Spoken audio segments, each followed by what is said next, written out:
Hey guys, welcome back to the channel, and today we are going to be reviewing the Worker Seagull. And whoo baby, this thing packs a punch. So let's go ahead and jump right into it for a quick overview. If you want to check out our unboxing, I'll leave a link down below. We did a full unboxing and assembly for this blaster, so definitely check it out there. So we're just going to do a quick overview, and then we're going to go take it out on the range and get some numbers for you guys. But starting up at the front, it does come with this friction fit scar barrel. This is one of Worker's kind of tried and true. It's just injection molding, which is fine.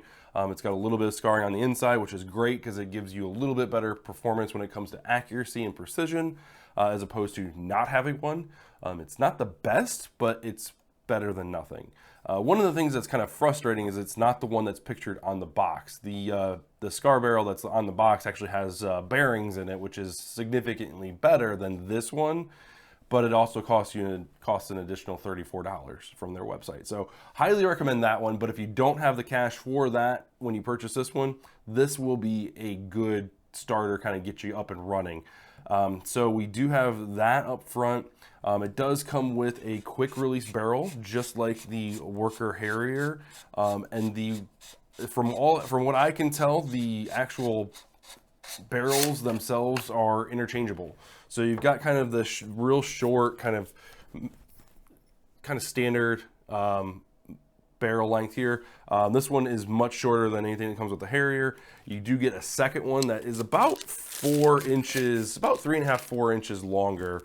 I don't know, I'll have to put the numbers up on the screen, but you get a significantly longer barrel there, and then when you add the scar on top of that, you're going to get a little bit longer. So kind of going against the CQB-esque of the blaster itself. So I think for our purposes, you know, we will be definitely looking at getting the shortest footprint that we possibly can, and they just literally screw in. Now with the Harrier, they screwed in they inserted extremely easily, but with the Seagull, it's a little bit tricky because you've got the return spring in there, and it can kind of make it a little bit of a chore. But like you just saw, you know, it just takes a couple seconds to kind of line it up. I've heard people priming it back and then inserting it and stuff like that, but like, you have to prime it while the barrel's in, otherwise do not prime it while your barrel's not in there, because then your spring is just going to go all to hell. Anyway, so continuing on, we've got 2 side Picatinny rails, and then 1 full-length Picatinny rail. Now, from what I can deduce on Out of Darts' website, is these were pre-order bonuses along with the front and back iron sights. If this was a pre-order purchase, so this wasn't sent to me for review, I purchased this with my own money. It wasn't won in any type of giveaway or anything like that. But yeah, so these are all pre-order bonuses. So if you order one after the pre-order date, I don't think you'll actually get those. They will be sold separately. I know from the recording of this, the iron sights are actually up on the website for purchase now, and they're actually pretty handsome looking iron sights. They don't functionally work, you know, as well as they could. You need to put a little bit of a riser up, but they look really nice. But on the Out of Darts websites, the sights, both the front and back, are going for $12 together as a pair. They don't have the actual Picatinny yet as far as pricing goes.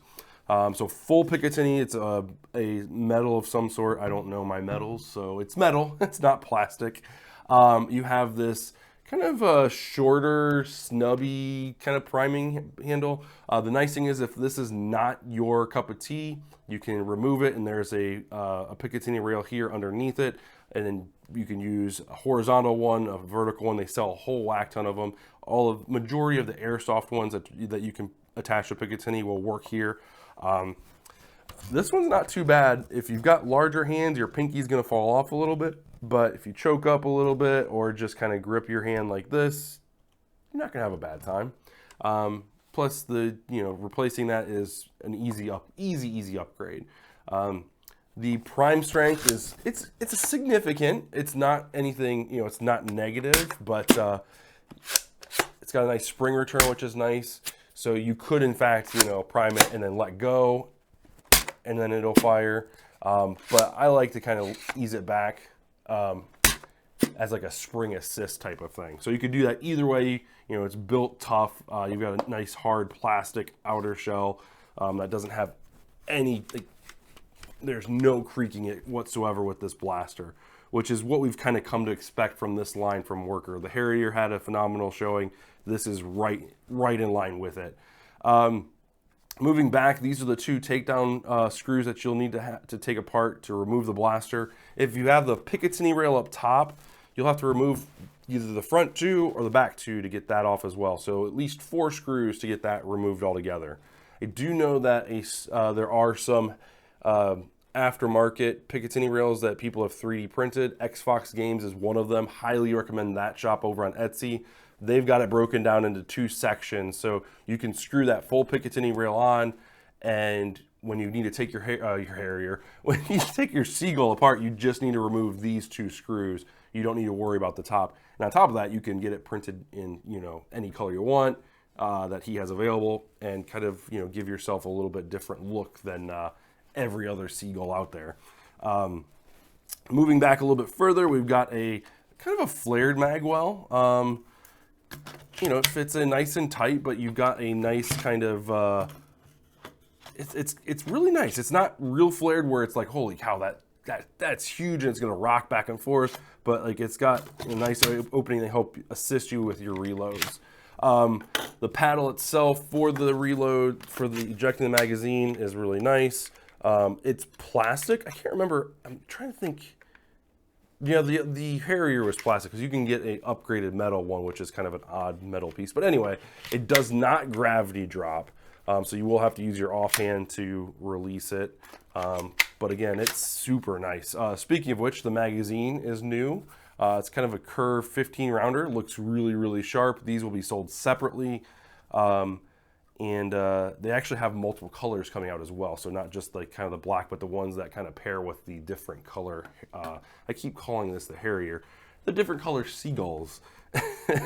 Moving back a little bit further, we've got our safety switch. So this will, if you push it in, it physically locks the trigger so you cannot pull it.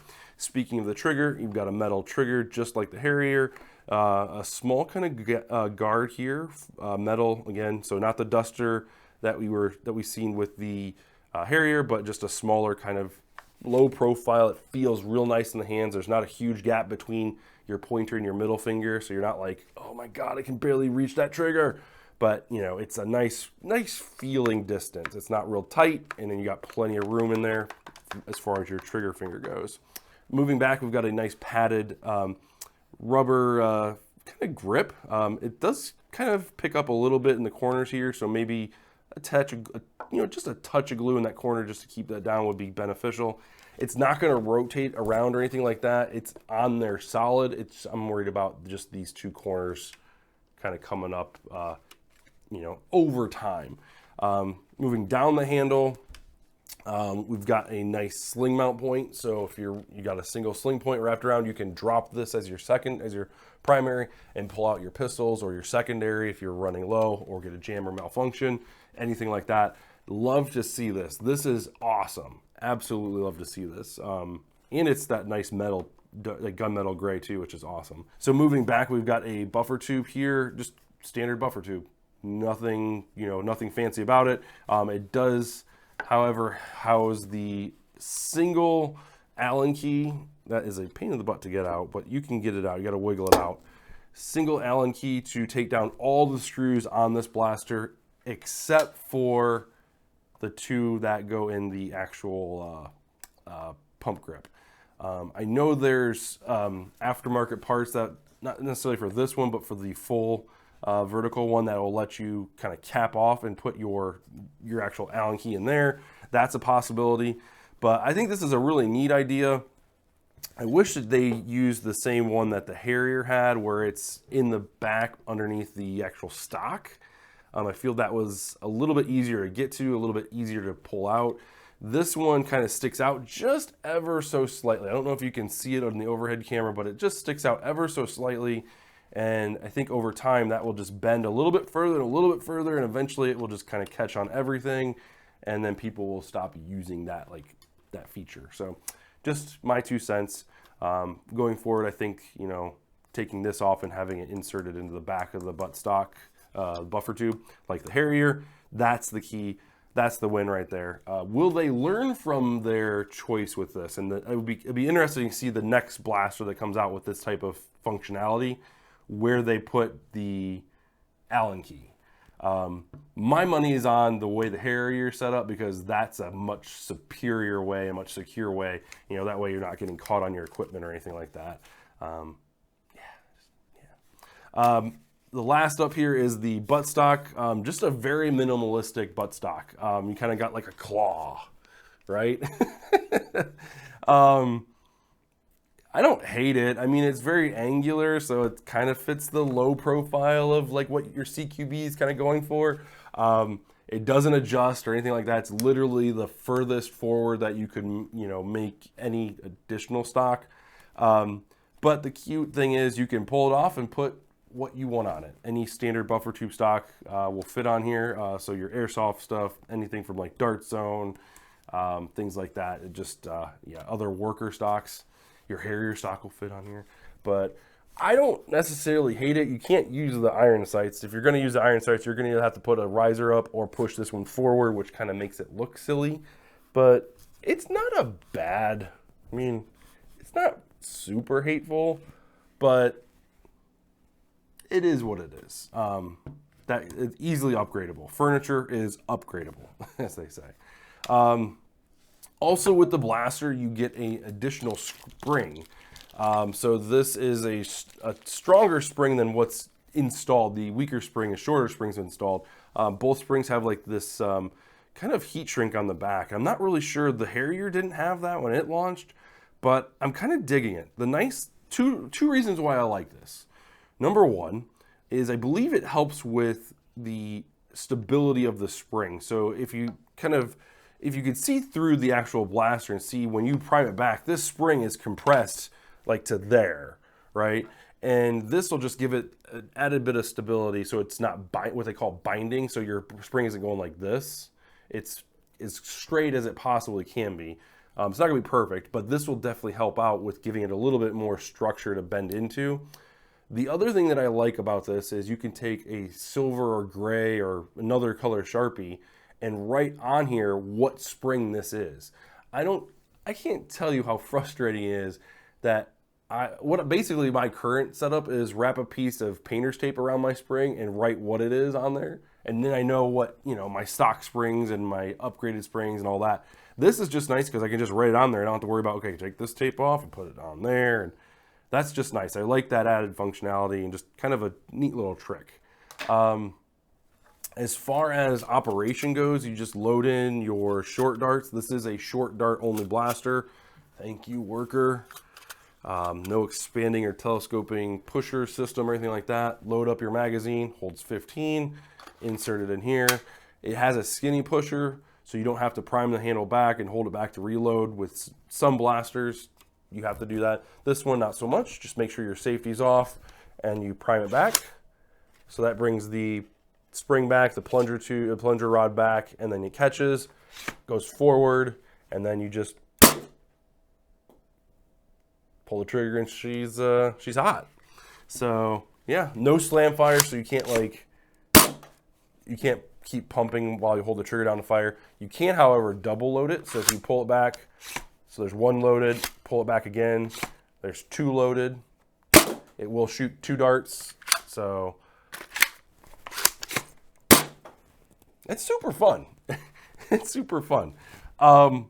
It's a tight, compact fit. You know, if you add on the SCAR, which I suggest you probably do, we'll take it out in the range, just take a look and see how it is without it. But with it, I mean, it's not much bigger than like a Nexus Pro. It's about the same size, actually, if the Nexus Pro is collapsed all the way down. Yeah, I like it. It's a pretty blaster. But yeah, let's go ahead and take it out on the range or put some shots through it. We'll start out at 45 feet because I can feel how hot this is shooting. We're going to test out both springs, both barrels.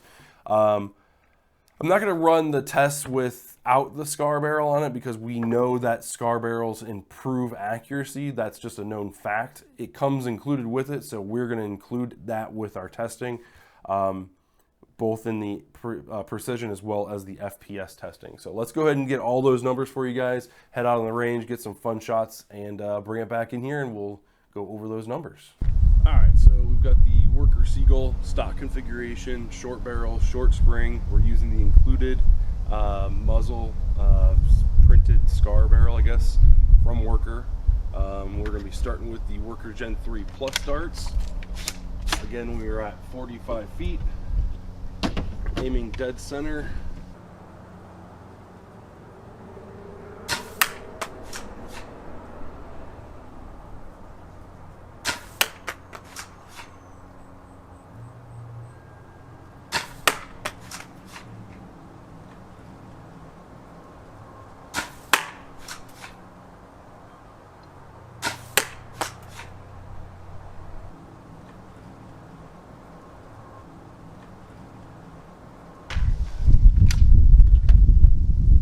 Next up, we have the Adventure Force Ember darts from Dart Zone, 45 feet.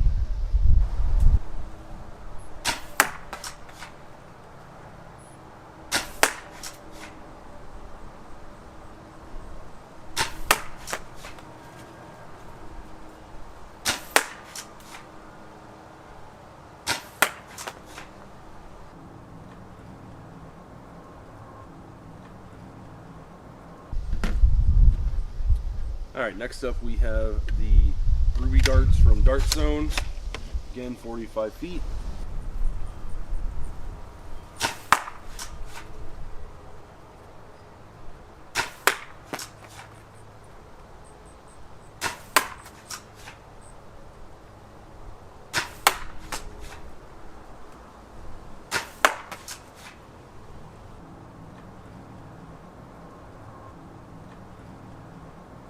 All right, next up we have Dart Zone Bamboo. These are the 2.0 darts, 45 feet.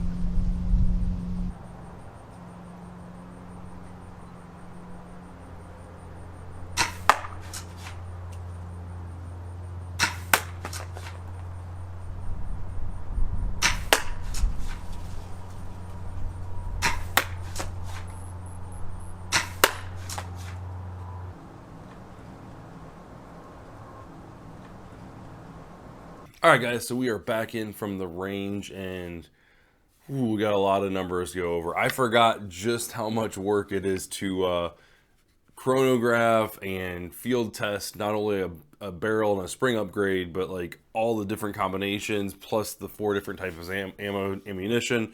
So I think I've got some good numbers to go over with you guys for the Seagull, and I can just tell you right off the bat, like, this is a really fun blaster to play with. So we're gonna go ahead and set this aside and jump right into our FPS readings, and then we'll go over to the range results and things like that. So let's go ahead and jump into our first slide.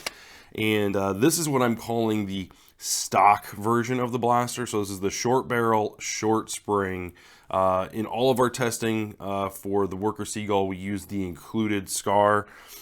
We all know at this point that a scar barrel does more for precision and accuracy than harm, and then also not having it. So with it being included, we're going to go ahead and use it, and obviously you can upgrade that part, but having it included in the box goes a long way. So let's take a look at the numbers here.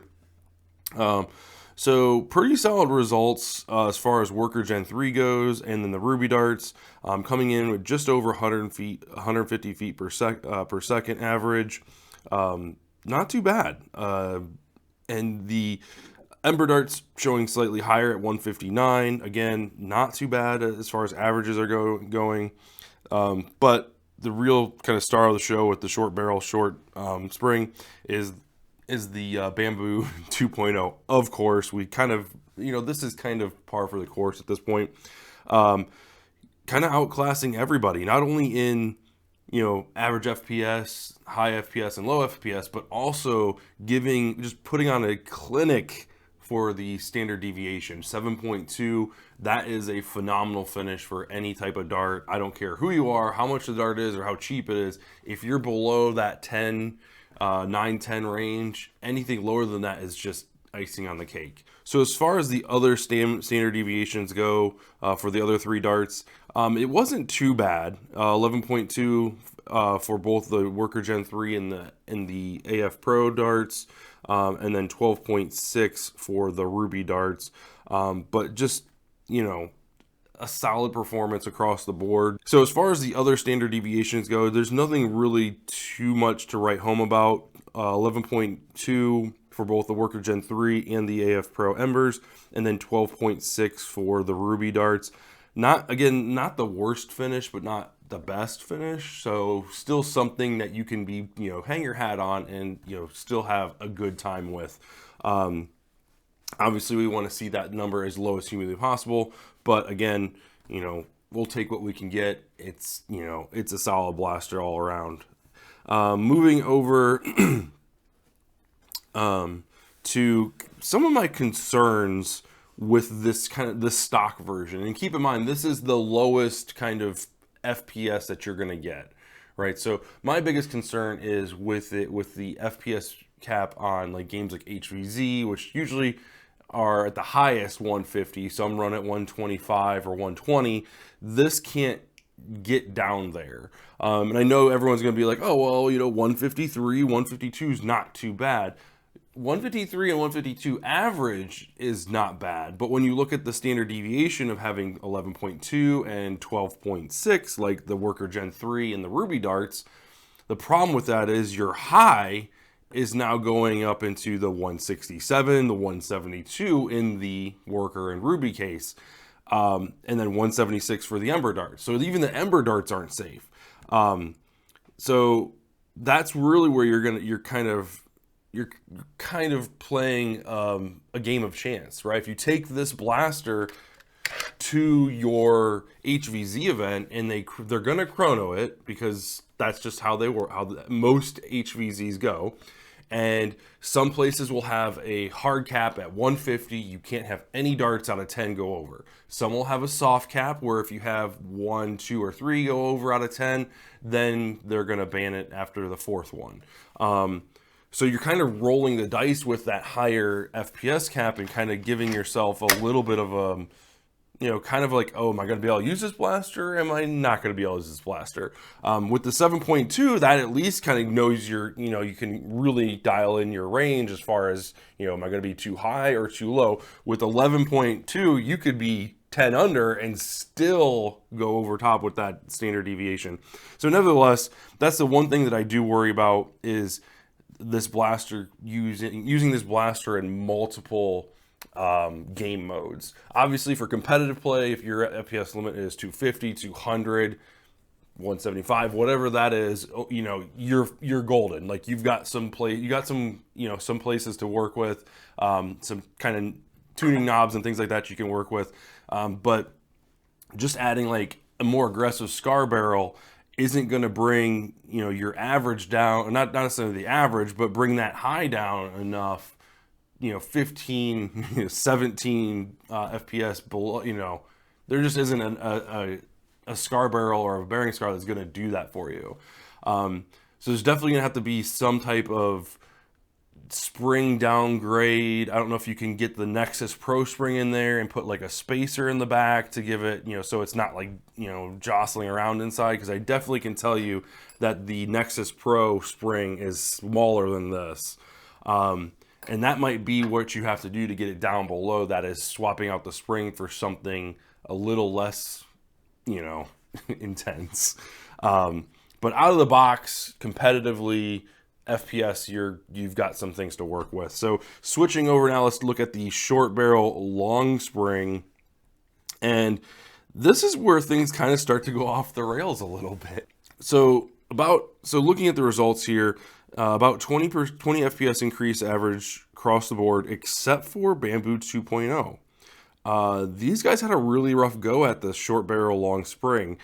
We saw a increase of just 5 FPS for the Bamboo darts, and then a standard deviation increase of 13. So that put them at the highest deviation across the whole testing, at 20.6. So that was kind of rough. But yeah, again, we used all brand new darts, so that can't, that's not the case. I don't know. It's hard to say what it is. Maybe the bambooing wasn't quite as crisp as it could have been with other, bamboo. I know Worker sells like a kit that you can bamboo their darts. I'm actually kind of curious to try that. I might go ahead and this next time when I order some more darts, I might go ahead and pick up one of those kits to see what that fuss is about and how it works.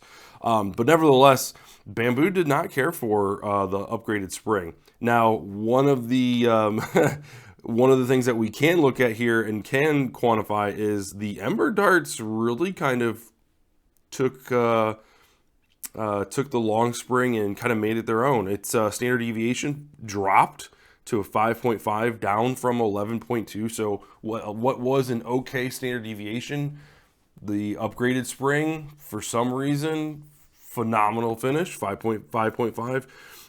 The average, again, like we talked about, jumped up from 159 to all the way up to 180. So with the Ember darts, the high coming in at 187, which obviously was the lowest of all the finishers. But I think what you really need to look at is what's your cap as far as FPS goes. 180 average is close enough to 200 to where if you go a little high, or you have, depending on the weather, right? If it's a little bit warmer, a little bit more humidity, your darts may swell a little bit. So you might have an issue with maybe a little bit better seal with the dart. Or if it's super dry and they're not nearly as tight in the barrel, maybe your FPS is going to drop a little bit. It's kind of a catch-22. So having that buffer zone is really, kind of beneficial. And I think the Ember darts really kind of shine here with having that really low standard deviation and kind of giving you a good kind of, up and down to work with at the average of 180. So one of the things that I'm kind of torn about, and you can kind of look at the results here, is this setup with the short barrel long spring using the Ember darts versus the short barrel short spring with the Bamboo darts. Comparing the two together, you're getting a lot of similarities between the two, but as far as like the FPS goes, so like the average FPS is both 180, give or take, and the standard deviation is very, very similar. And then that's kind of where the similarities end.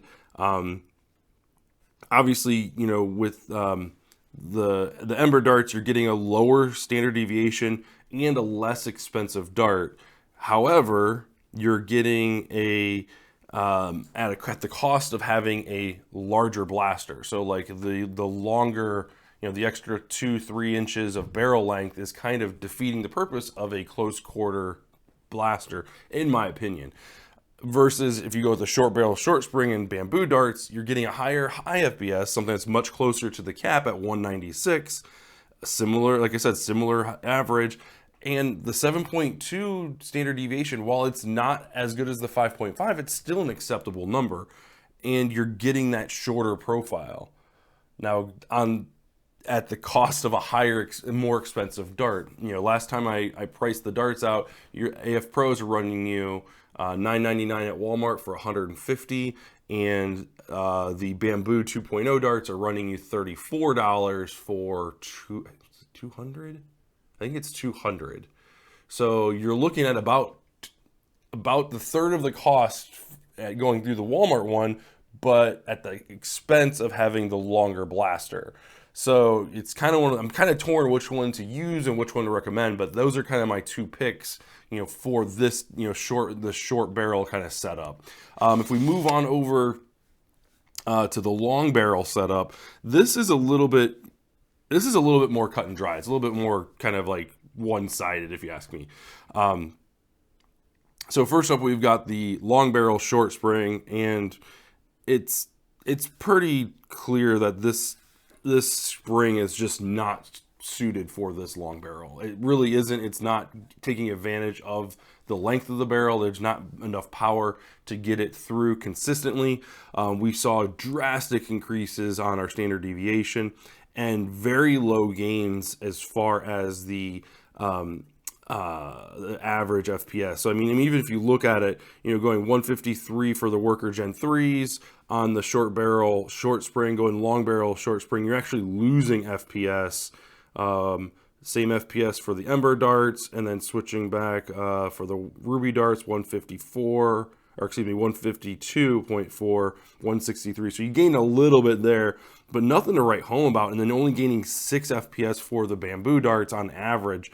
I really don't think it's worth that hit to the standard deviation, just because you want to make sure when you're aiming at something, the standard deviation is basically going to tell you when you pull the trigger, is this dart going to hit what I'm aiming at? Or is it going, how far away from the center is it going to hit? Is it going to fall short? If it's, in this case, having a lower average FPS, you're risking your shot falling, too low. So then you're kind of fighting with yourself. Well, do I aim higher and, just in case I get one of those duds and it, hits them in the knees, so my opinion is short barrel, long barrel, short spring is a no-go no matter what. Even if your FPS cap allows it, yeah, you can get the Worker Gen 3s at 151. That's much closer to that 150 range, and I think that would probably fly. But again, having that high of 173, that's way higher than 150, and having a standard deviation of 18, that tells me that, again, you're rolling the dice. Are you going to be able to use that in the event when it comes time for the judges to chrono your blaster? And if you can't use it, do you have a backup blaster? What is that? How does that look? How does that work with your team? It raises a whole bunch of kind of unknowns. Is am I going to be able to use it? So long barrel, short spring, don't use it. Doesn't matter what your FPS cap is, what ammo type you're using. It's just not reliable enough. Switching over to the long barrel long spring, however, it kind of falls into the same boat. We see a slightly higher FPS results, except for the Worker dropping below the 200, which to me it's not that big of a deal. Average FPS increased slightly between 5 and 15. Again, except for Worker, on average, theirs coming in at 173. So it is what it is on that front. The one thing that I want to impress upon is the Ember's standard deviation increasing from that 5.5 back to the 11.7. So they're right back in that same kind of middle ground. There were some small victories when you kind of compared the standard deviation along with the averages. So if you look at let's say the Ruby darts, they kind of stayed virtually the same at 14.6 standard deviation, but they increased their average FPS by 10 points all the way up to 175. So they're starting to hit another one of those threshold points. 175 is kind of, super stock or whatever you want to call it, 150, 175, 200, 250. You kind of have these kind of thresholds for different clubs, and being at that 175, not too shabby. Bamboo 2.0 is kind of a similar story. They stayed at like a 19.3, but increased their average by 15 points up to 200. In my opinion, 19.3 standard deviation is not a good number. It's really not. I have to grit my teeth when I use anything, above a 10. And, when you know fully well that if you go back to the short barrel, short spring, you've got your bamboo darts coming in at 7.2, and then short barrel long spring, you've got the Ember darts at 5.5. That consistency is just too good to leave on the table.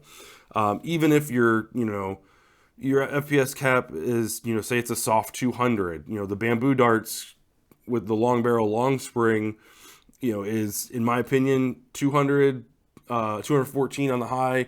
That's not too hateful, right? If it's a soft cap and, you can get a couple that go over, the problem that you're going to run into is having the average right at 200. And again, your standard deviation at 19, where's it going to fall? Are you going to be able to use the blaster or not? And the other thing you got to think about is if you can use the blaster, let's say you do end up passing, your test with the judge in your FPS kind of readings or whatever. You do pass it, and then you take it on the field and you hit somebody, at 120 feet per second, close quarter combat, 20 feet away. Like, are you going to feel good about that, right? So that's, it's kind of a safety thing and all at the same time kind of rolled up into one. Yeah, let's take a look at the range results and see if anything kind of changes our mind. Maybe, having a higher standard deviation isn't the end of the world, and, this thing is stupid accurate. So let's switch over to that. First up, again, we're going to start with the short barrel, short spring. We did all of our testing at 45 feet. I felt like with the FPS readings that we were getting and the starting at the 30 feet just felt a little kind of useless. Like, I feel like if you can't hit something at 30 feet when you're shooting 160 to 200 feet per second, there's something really wrong. So we started at 45. We did all of our testing at that range, and these are all, again, brand new darts. The sight has not been zeroed in. I literally slapped it on, shot a few test shots to make sure that we are not like shooting into the dirt or shooting over the target.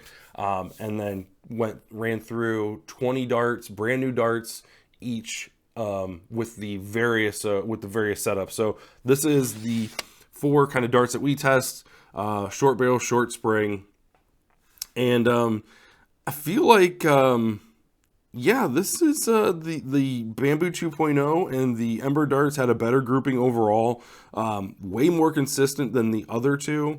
Worker Gen 3 had a slightly wider spread. If you take the 2 darts that fell out of frame out of consideration, the spread, while it was slightly lower, it still seemed like it was a pretty solid, spread. 2 feet. The target itself is 2 feet wide, so you can kind of like visualize if we move it to the center, it's about a 2-foot spread diameter. The Ruby darts just were not making it to the target, and that's kind of why I put them in like the 4th place slot. But of the 13 that did land on the target, they were pretty consistent. Like, as far as, if you look at it, that's probably maybe 18 inches, maybe 20 inches, if that. I'd say probably between 18 and 16 inches, to be honest with you. If you take out the ones that fell off the target, but a really good grouping of that 13. So I'm kind of hard pressed to pick a winner out of these 4. I feel that, they all had in their own respects, like, a solid performance. Like the Ruby darts, while they weren't quite making it to the target and they had the most fall out of frame, they still had a much better grouping as far as the ones that were there than any of the other ones. But if you look at like the Bamboo 2.0s, like that had a better grouping, on target, on site. Yeah, the spread was a little wide, and that's one of the things that we harp on is you want to have a tighter spread horizontally than vertically. If you're going to go, if you're going to missing high and low is better than missing left or right. So, each one I feel like had its own kind of positive spin. Again, if you take these results and zero in your sight, right? You just knock it up a couple notches and you're shooting your target, your shots are all coming in kind of at bullseye level. So take it with a grain of salt. Let's go ahead and add in the longer spring with the short barrel, see if we can get any better results here, get more shots on target. And boy, did it really kind of increase the number of shots on sight or in frame, except for the Bamboo darts. And if we go back to the short barrel long spring, it's clear that the FPS results did not care for it. And boy, howdy, did the precision testing no. So no, that is definitely a no-go. Tightening this up is going to require a much more aggressive scar barrel or even a bearing scar. I don't know, and that might improve the consistency of the shots. It's really hard to say. But yeah, the Bamboo 2.0, that's not your fight, dog. That's not your fight. The Ember darts really did a surprisingly good job. Of the shots that were on target, you had, like I said before, a good horizontal grouping. Vertical is, within 12 inches. But horizontally, you're looking at maybe 10 inches of the shots on target.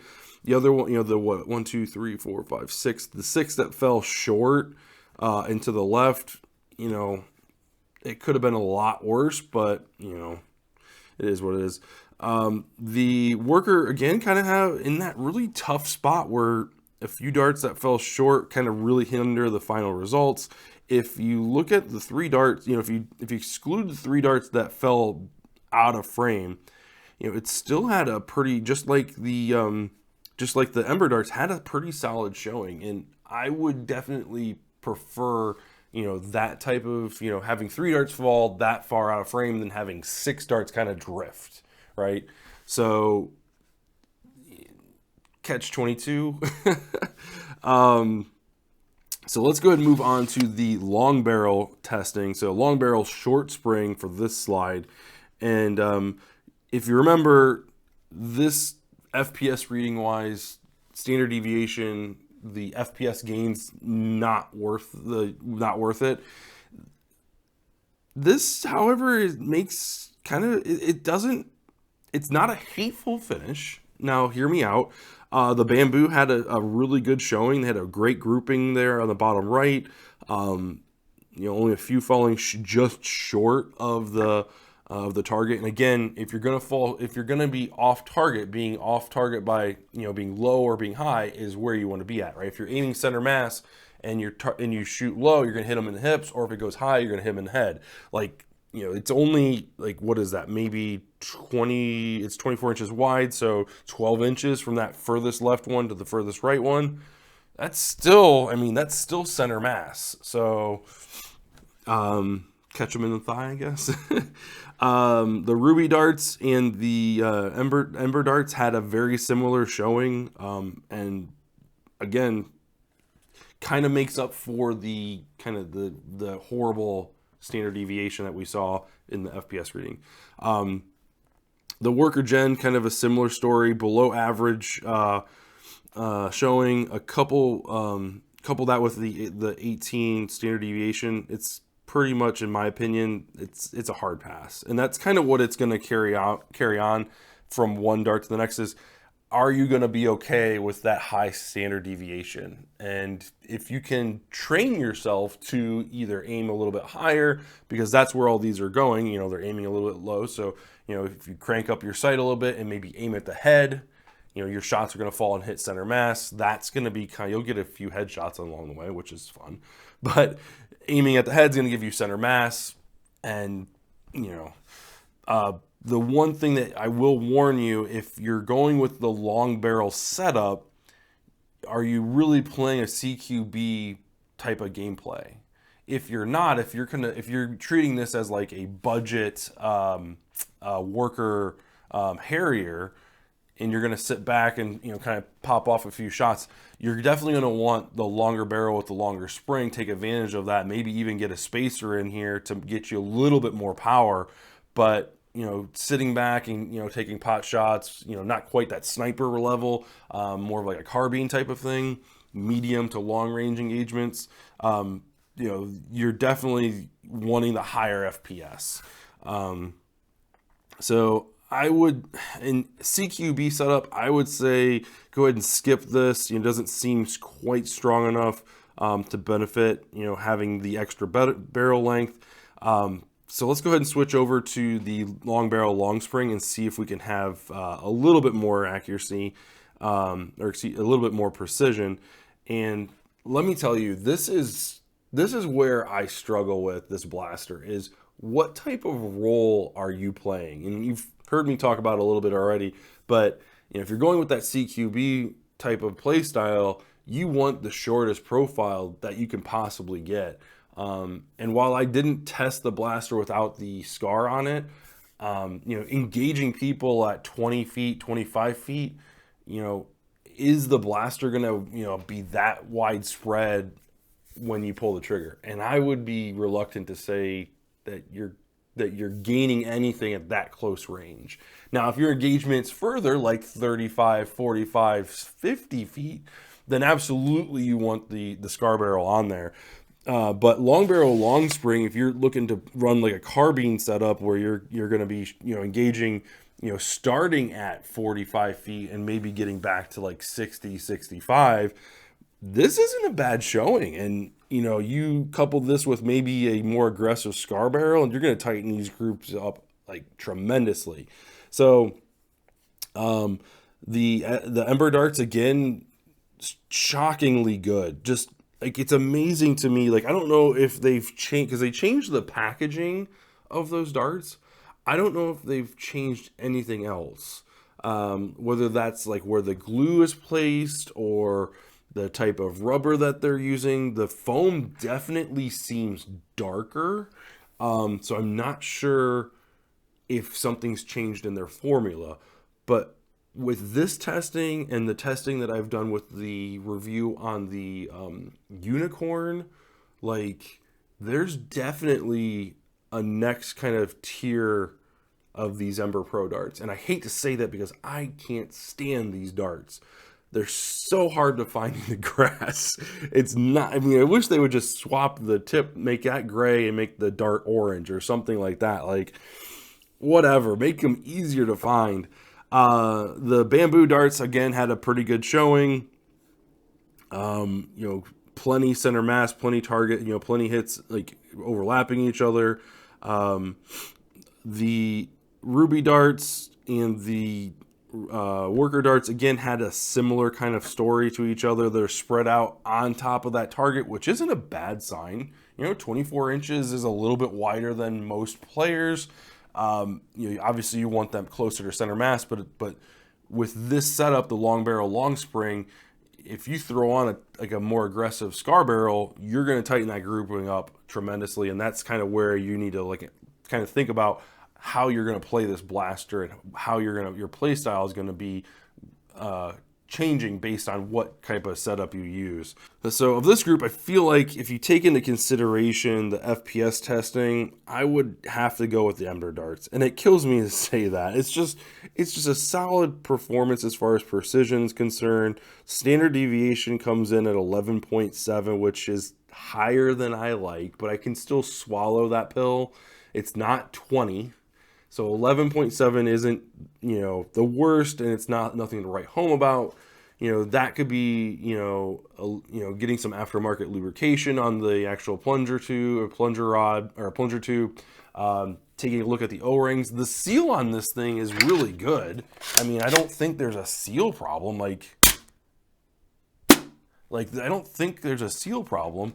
But getting a look at the actual seal of the O-ring that's on the plunger head and seeing if maybe a different one or something that might be a little bit looser maybe might help. It's kind of one of those things where you want to tweak it so that you get a better standard deviation, but you don't want to lose your FPS. The high IFPS coming at 214, that would need to be toned down a little bit for my games, capping at 200. Because it just falls right over that limit. And like I've said in the past, coming in at like 205, 27, 28, I don't feel nearly as bad, because that's telling the difference between a dart traveling 200 feet per second versus a dart traveling at 207. There really isn't much difference between the two. Now when you start getting up into the double digits, 10, 15, 20, now you're kind of breaking that, like, oh, okay, I don't feel comfortable with this anymore. So you're definitely gonna have to work in a way to get that high FPS down. And I think the only way to do that is to improve the standard deviation, and that's just gonna take some tuning. That's really all that comes to. So as far as the blaster goes, let's talk about things I like.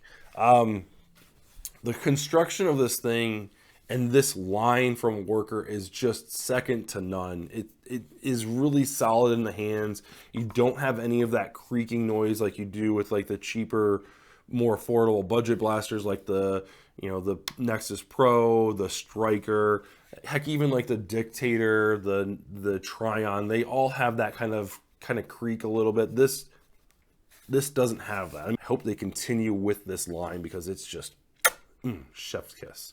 Rubberized grip. This is a love-hate for this one. I love this grip. I feel this is the same grip they've used on all of their blasters in this line. The only complaint that I have is it's just a little flappy on both of these sides, especially this inside one here. It's kind of nice and tight on this one, but this side is, you can see it's raised up a little bit. It's not going to rotate on you, but it definitely does not quite want to stay flat. I think when I give this as a gift, I'll probably take a dab of super glue and just put it in that corner and push it down so it stays in there. But I love this grip. Oh my God, it's just so comfortable in the hands. Kind of makes me wish the Ford grip had the same wrap. The Skinny Pusher is a welcome continuation in this line. Obviously, with the spring return, you kind of have to have that because holding this back while putting a new magazine in isn't going to work. Short dart exclusive. That's just the way to go. No more expanding, telescoping pushers and all that crap. Dart gates, no, just do away with that. It's okay that some lines still put those out there. That's perfectly fine. But I think Worker is, kind of setting the bar for like high performance, high competitive, premium kind of blasters. And that's, this is kind of the ammo type that we choose as a hobby to use in our competitive games. And I'm here for it. The full Picatinny rail I really, really like. I feel like it adds a little bit of, stylized points as well as functionality.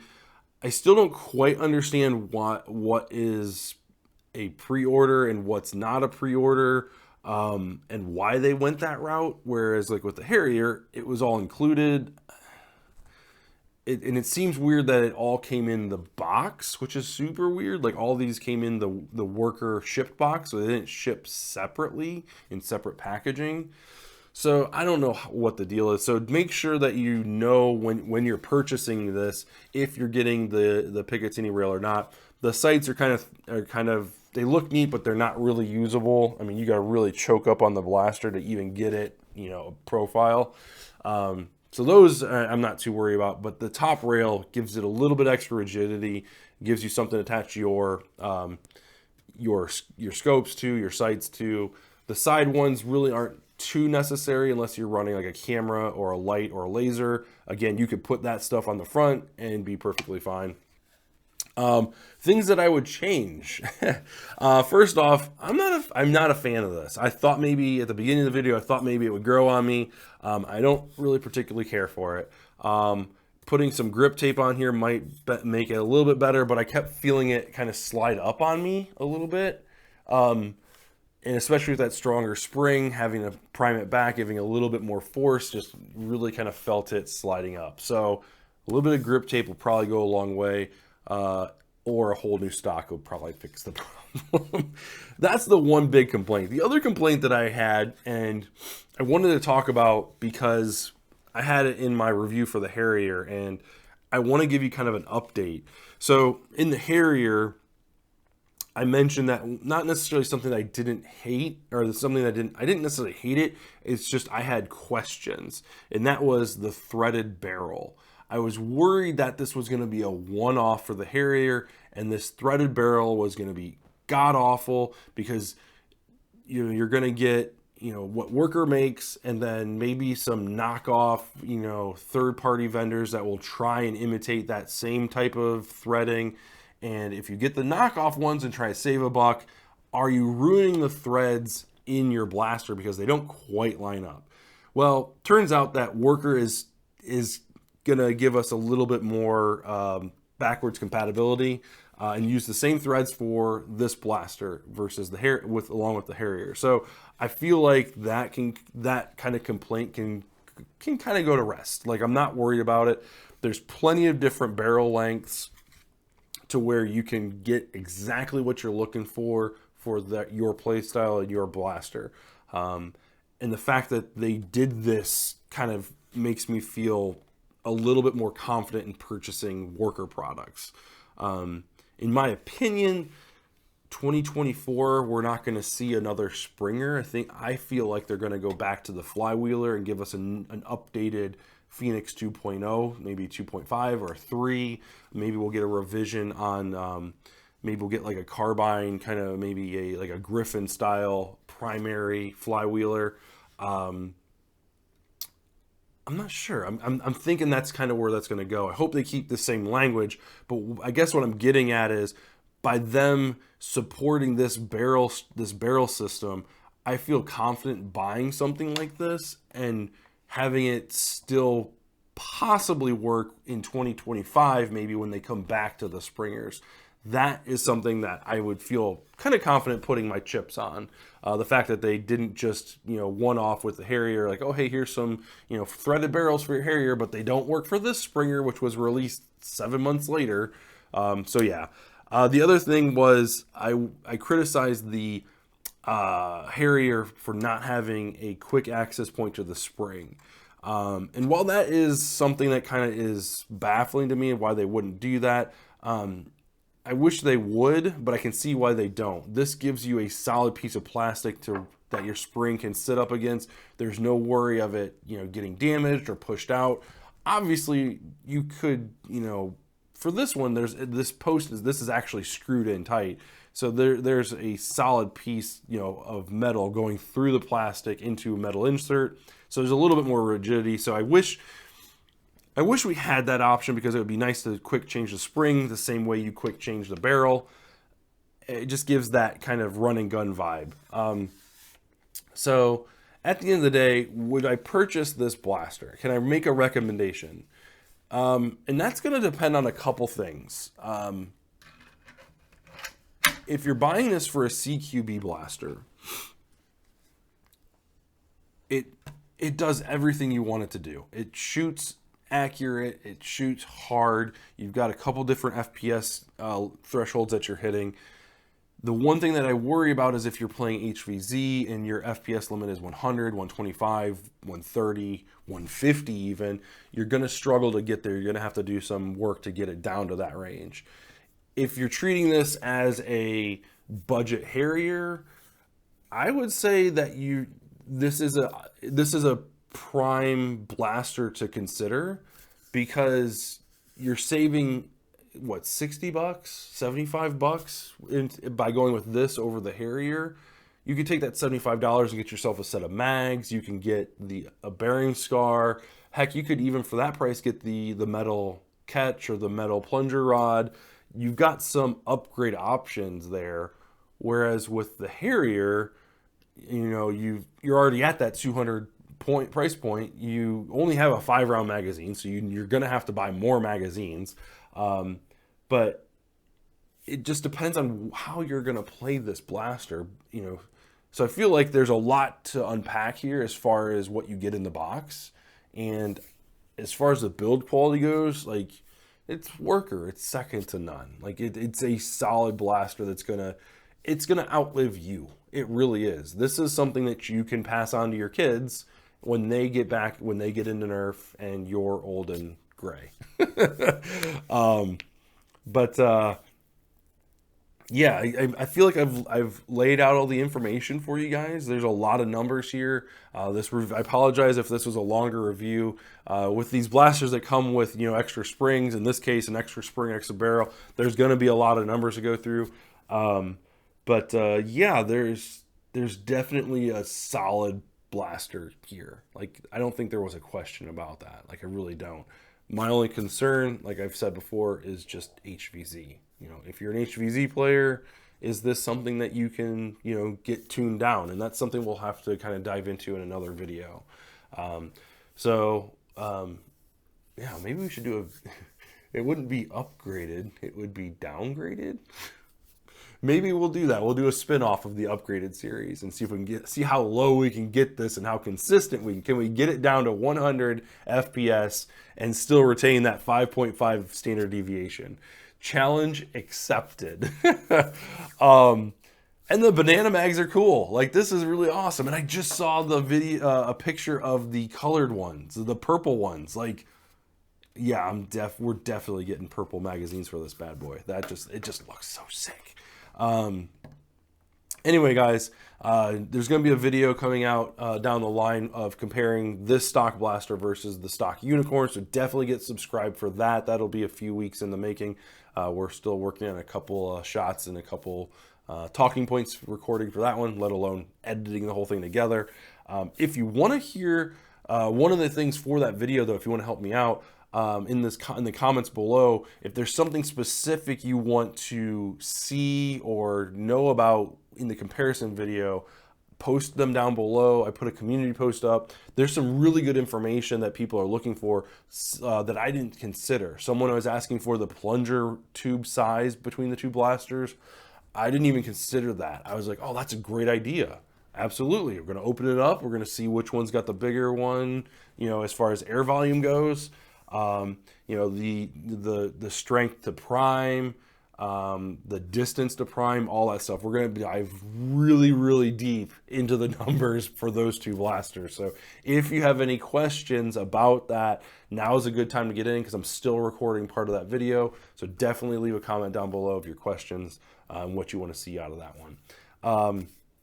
Speaking of the unicorn, you can check out the review I did of that one. These blasters kind of fall in line together and kind of fill that same role. They released about the same time. So check out that review there. And I'll leave another video down here as well that you guys can check out that I think you might enjoy. So thank you again so much for watching as we kind of break the threshold of 400, getting closer to the 450 and the 500. So subscriber count. We'll do a really good giveaway, I promise, at 500. I'm really looking forward to it. Got some big announcements coming out very, very soon. But yeah, I appreciate all your guys' support. Really do. So we'll see you guys in the next one. Thanks for watching.